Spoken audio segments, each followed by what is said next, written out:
सूरज और मैं बचपन से ही एक दूसरे के साथ थे। सूरज मेरा दोस्त कम और भाई ज्यादा था। 10वीं कक्षा के बाद हम दोनों ने लातूर के एक प्रतिष्ठित कॉलेज में प्रवेश लिया। हमारे लिए लातूर शहर अनजान था, पर कुछ ही दिनों में हम उस शहर का चप्पा चप्पा जान गए थे, क्योंकि सूरज और मैं पूरे दिन गांव में बाइक से घुमा करते थे। हम दोनों रोज रोज उसी शहर में घूमकर बोर हो चुके थे। इसलिए एक रात हमने लॉन्ग ड्राइव पर जाने का फैसला किया।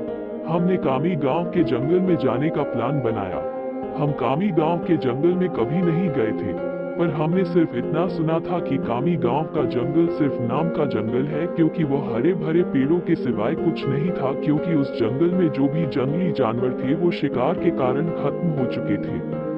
इसलिए रात में लॉन्ग ड्राइव पर जाने के लिए वो जंगल बिल्कुल सुरक्षित था, और उसी रात पूर्णमासी की रात भी थी। मौसम भी अच्छा था, इसलिए मैं सूरज के साथ कामी गांव के जंगल में जाने के लिए राजी हो गया। रात के 11 बजे हम कामी गांव के जंगल में दाखिल हो गए। हमने जैसा सुना था वैसे ही जंगल का रास्ता मक्खन की तरह मुलायम था। हमारी बाइक हवा से बातें करने लगी थी। वाकई बहुत मजा आ रहा था, पर मुझे इस बात से हैरानी हो रही थी कि हम जंगल के इतने अंदर दाखिल हो चुके थे, पर तब भी हमें रास्ते में एक भी गाड़ी दिखाई नहीं दे रही थी। जंगल का पूरा रास्ता सुनसान पड़ा हुआ था। तभी रास्ते में हमें एक पुल दिखाई दिया। सूरज ने उस पुल के बीचों बीच बाइक रोक दी। वो अंग्रेजों के द्वारा नदी में बनाया गया 100-200 साल पुराना ब्रिज था। पुल के बगल में एक बड़ा सा बोर्ड लगा हुआ था और उस पर लिखा हुआ था एसटी जॉर्ज ब्रिज। हम दोनों पुल पर गए और खड़े हो गए। पुल के नीचे से नदी बह रही थी और कोमल हवाएं चल रही थी। नदी के बहती हुई पानी में चांद दिखाई दे रहा था। इतने में दूर जंगल से गिरने की रोने की आवाज आई और पुल के ऊपर से बहने वाली हवाएं अचानक रुक गई। नदी का पानी थम सा गया और चांद एक काले बादल के पीछे गायब हो गया। तभी हमारे सर के ऊपर से एक भयंकर आवाज में चीखती हुई मंडराने लगी। मालूम वो हमसे कह रही थी कि यहाँ से जल्दी से भाग जाओ। मैं, सूरज, यहाँ कुछ अच्छा नहीं लग रहा है। टिटहरी का चीखना, मतलब हमारे चारों तरफ खतरा मंडरा रहा है। हमें जल्दी यहाँ से निकल जाना चाहिए। सूरज, अरे भाई, कुछ अशुभ नहीं होता, बस ये अंधविश्वास है। यहाँ खड़े रहो और चुपचाप नजारा देखो। तभी मैंने सूरज से कुछ दूर पुल के पास एक औरत को खड़े देखा। दूर से तो वो दिखने में सुंदर लग रही थी, पर वो पुल के नीचे नदी में झांक रही थी। मैं उसकी तरफ देख ही रहा था कि इतने में वो औरत पुल के ऊपर चढ़ गई। मैं, सूरज, अपने पीछे देख, वो औरत क्या कर रही है।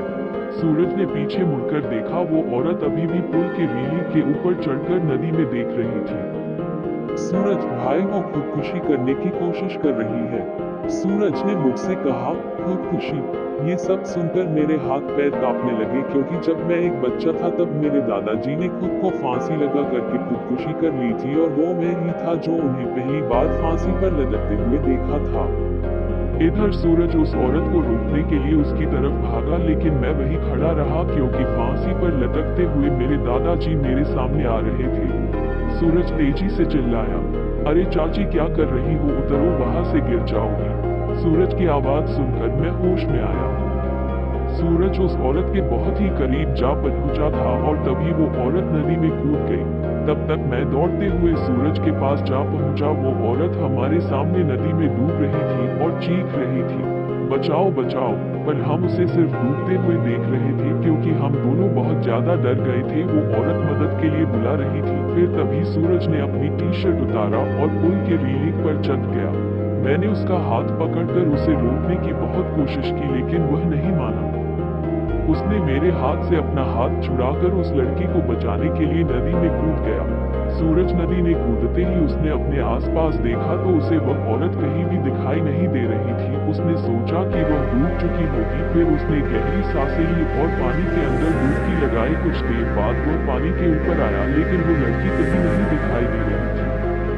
मैंने आंखें बंद करके भगवान से प्रार्थना की, लेकिन जब मैंने आंखें खोली तो मेरे बगल में ही पुल की रेलिंग पर वही औरत बैठी थी जो कुछ देर पहले नदी में कूद गई थी। वो किसी जंगली जानवर की तरह पुल की रेलिंग पर बैठी हुई थी और नदी में सूरज की तरफ देख रही थी।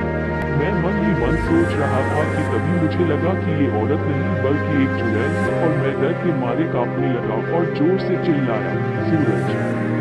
तभी वो चुड़ैल ने मेरे तरफ देखा और वो जैसे ही देखा मेरा सिर से पैर तक कांपने लगा। उसका चेहरा काला और आंखें पीली थी, माथे पर बड़ा सा कुमकुम था और नाक में बड़ी सी नथ थी। उसके नुकीले दांत उसके मुंह से बाहर निकले हुए थे और उसके नाखून जंगली जानवर की तरह लंबे और नुकीले थे।